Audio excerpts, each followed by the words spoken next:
Hi, my name is Jennifer Boyer, and this is my capstone presentation. The public health issue I chose to conduct research on is teen pregnancy. Prior to starting at Methodist to pursue my BSN, I worked in an OBGYN clinic. I encountered this population of patients on a regular basis. My passion is working with pregnant women and prompted me to look further into the issue. Teen pregnancy is defined as a pregnancy to an adolescent young woman aged 15 to 19 years of age. Teen pregnancy can cause many health disparities, which we will discuss further in just a few moments, but it is important to understand what health disparities are. Health disparities are preventable differences in the burden of disease, such as injury, violence, and barriers that are experienced with the social disadvantaged. So a little bit of background of teen pregnancy. Teen pregnancy rates continue to be higher in the United States than any other country. According to the CDC, in 2017, a total of 194,377 babies were born to teen mothers. Teen pregnancy and birth are significant contributors to teen mothers dropping out of high school. Therefore, only about 50% of teen mothers will receive their high school diploma by the age of 22. Some socioeconomic disparities include low education level, low income, and high unemployment rates. Other health disparities. Teen pregnancy increases the risk of health conditions directly affecting young women and their fetus negatively and can lead to mortality.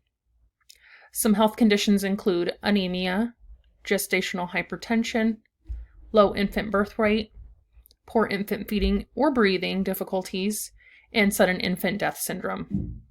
Lack of prenatal care has been found to be a direct link to these health conditions.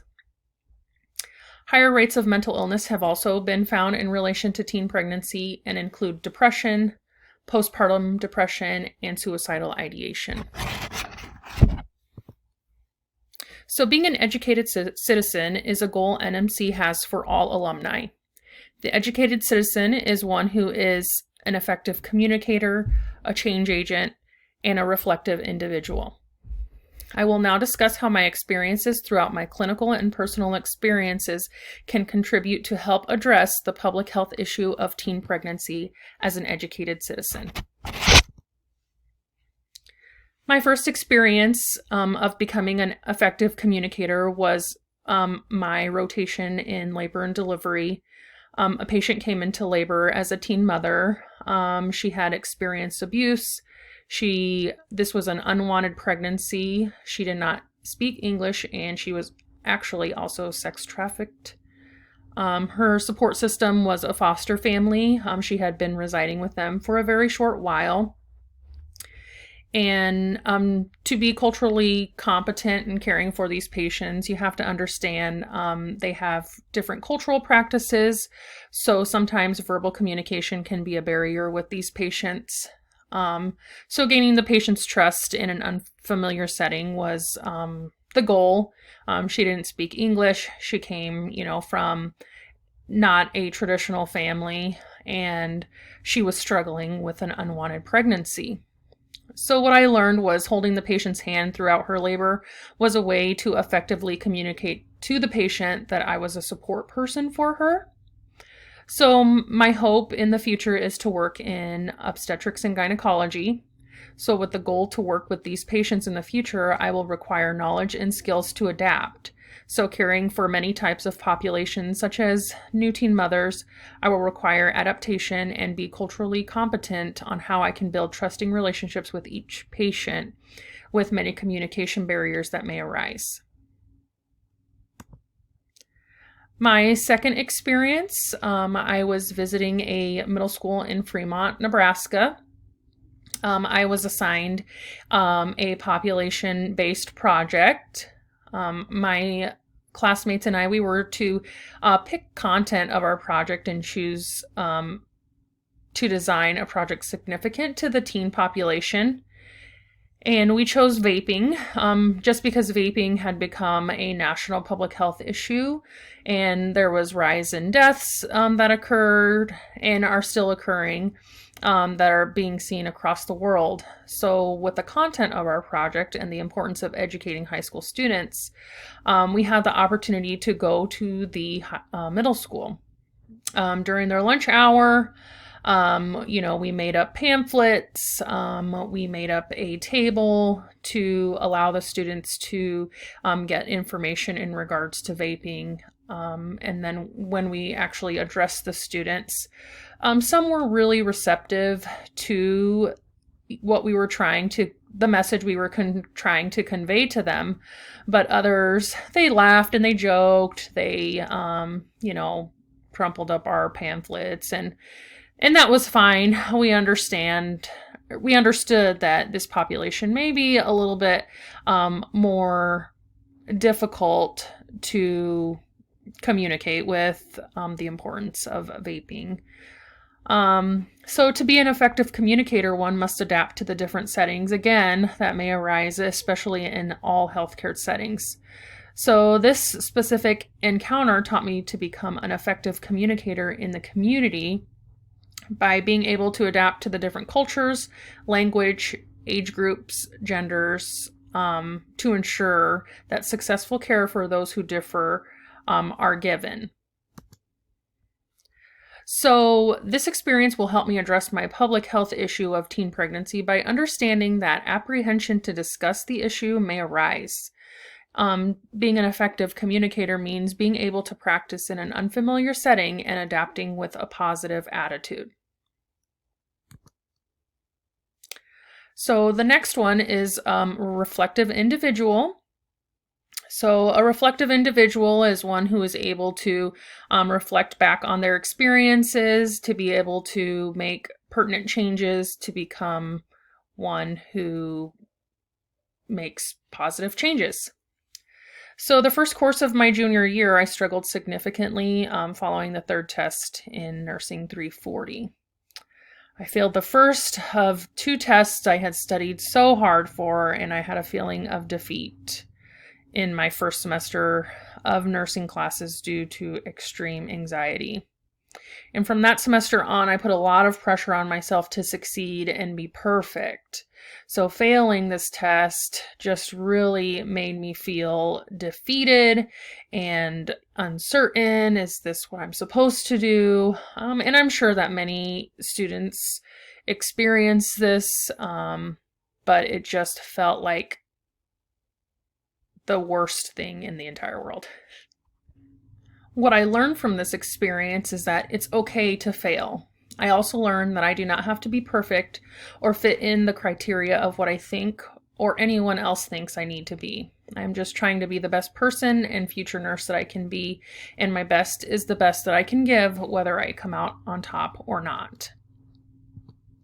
So being a reflective individual and understanding that I'm not perfect, and being able to take away from this experience in relation to teen pregnancy. So it will help me address my public health issue of teen pregnancy by prompting the conversation of mental well-being through the roller coaster of emotions women experience during pregnancy. So as a role model to these young women, it would be important to educate on how to cope with the feelings that arise, educate the young ladies on healthy and unhealthy coping mechanisms, and also when to seek help. So my next experience as a reflective individual was my Nursing 240 course. This was a great learning experience for me to change my way of thinking. I expected to do much better than I did in this course after having experience working in obstetrics and gynecologic office. I did not realize how much more I needed to know and to learn in addition to what I already knew coming in. I learned that nursing school or courses is of nothing any of us students can expect. As a reflective individual, it's important to reflect on my successes and failures in order to become a better caregiver to all patients. So during the course of this class, I was constantly looking for ways to improve the way I was learning and interpreting new information. This had been a struggle for me since the beginning of nursing school, just because I felt like I was overthinking things. I had terrible anxiety. So being able to reflect back on that helped me improve throughout the course of my nursing classes. So this experience will help me address my public health issue of teen pregnancy by building a trusting relationship with every patient to ensure they feel comfortable asking questions about pregnancy or birth control. Sometimes I feel like, or I think that teens feel misunderstood. Therefore, building the relationship over time and acknowledging their natural being of curiosity is normal. And this can be discussed openly and will impact the change to prevent teen pregnancy. So lastly, a change agent. So an experience I had where I demonstrated characteristics of one who is a change agent was at my previous employment as a medical assistant. Starting a new job can cause anxiety and fear. There's fear of the unknown, wondering if you will fit in, being the new person, or doubting your abilities to adapt to change. On multiple occasions, it was brought to my attention, or to the attention of my supervisor, how new nursing staff were not being treated very kindly during their training by other coworkers. So I wanted to help and make every new person feel comfortable in a new place. After a couple of years, I was promoted to lead medical assistant, and with this duty, I trained all of the new nursing staff. I learned a change agent is one who uses the disciplines of the liberal arts and sciences to analyze historical and contemporary situations and systems to develop cultural competence and to take appropriate initiative to affect change. I was able to implement change and retain nursing staff by my ambition to improve the quality of treatment of new nursing staff when they received one-on-one training with me. And to address the public health issue of teen pregnancy, the characteristics of a change agent are those of one who becomes culturally competent to address change. So to promote change in the teen population, nurses must be educated about resources available to teen mothers. So that can be by giving them information on women, infant, children, also known as WIC, the Children's Health Insurance Program, Supplemental Nutritional Assistance Program, and Medicaid. My final experience as a change agent and my educated citizen was an experience I had with a gentleman I helped care for during my clinical experience in Nursing 210. This client was homeless. He had foot and leg wounds from frostbite after sleeping outside during the winter. He had diabetes, therefore contributing to his poor wound healing.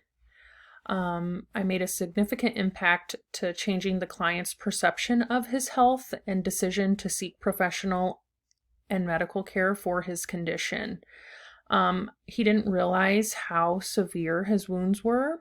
So just giving him some education in regards to his diabetes and the poor wound healing that he was having, educating him that amputation can be required if he did not seek the correct medical attention.